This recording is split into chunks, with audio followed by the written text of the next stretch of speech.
যে কোনো আগুনের ঘটনা ঘটলে তা প্রাথমিকভাবে মোকাবেলা করে বড় দুর্ঘটনা থেকে রক্ষা করা যায়, সেজন্য দমকলের সহযোগিতায় মক ড্রিল হয়ে গেল জেলা হাসপাতালে। জেলা হাসপাতালের উদ্যোগে স্বাস্থ্যকর্মীদের মধ্যে আগুন নিয়ে সচেতন করতে বিশেষ এক মক অনুষ্ঠিত হলো।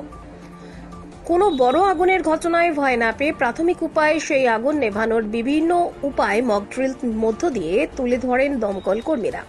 হাসপাতাল চত্বরে আগুন নেভানোর বিভিন্ন সিলিন্ডার কিভাবে আগুন নেভাতে সহায়তা করবে সেই সব তুলে ধরা হয় এই মক ড্রিলে।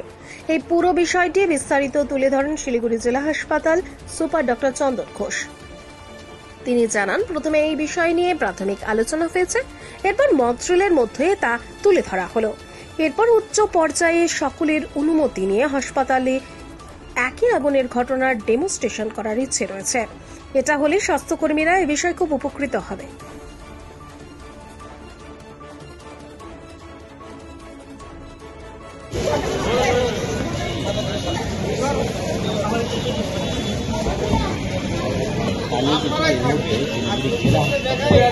দমকলের তরফ থেকে মধ্যে দেওয়া হচ্ছে এবং এখানে যারা কর্মীরা আছে কিন্তু এখানে প্রশিক্ষণ দেওয়া হচ্ছে। অর্থাৎ দমকলের তরফ থেকে এখানে যারা নার্সরা রয়েছেন, যারা কর্মীরা রয়েছেন, অ্যাম্বুলেন্স চালক প্রত্যেকে কিন্তু এই ব্যাপারে প্রশিক্ষণ দেওয়া হচ্ছে। কেননা দেখা যায় যে অগ্নিকাণ্ডের অনেক সময়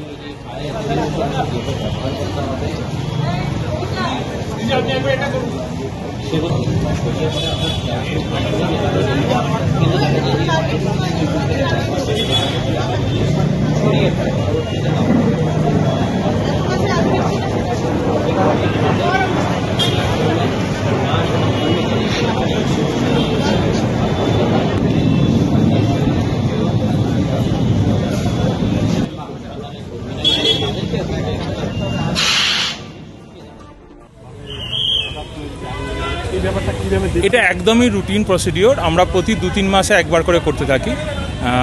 এটা সেটাই এক্সটেনশন। তার সঙ্গে হচ্ছে কি রিসেন্টলি চিফ সেক্রেটারি একটা মিটিংয়ে আমাদেরকে ডাইরেকশনও দেওয়া হয়েছে আমাদেরকে এটা রেগুলার করার জন্য, নতুন করে আরোভাবে বলা হয়েছে। এটা আবারও বলছি, এটা ভীষণ রুটিন প্রসিডিওর। এটা কতটা সাহায্য করবে, মানে এরকম কোনো ঘটনা? আপনারা যেটা দেখলেন এতক্ষণ সেটা হচ্ছে কি ফায়ার মক ড্রিলের একটা পার্ট। সেকেন্ড আর একটা পার্ট যেটা আমরা হচ্ছে কি আজকে মানে আগের দিন হচ্ছে থিওরি আলোচনা করিয়েছি।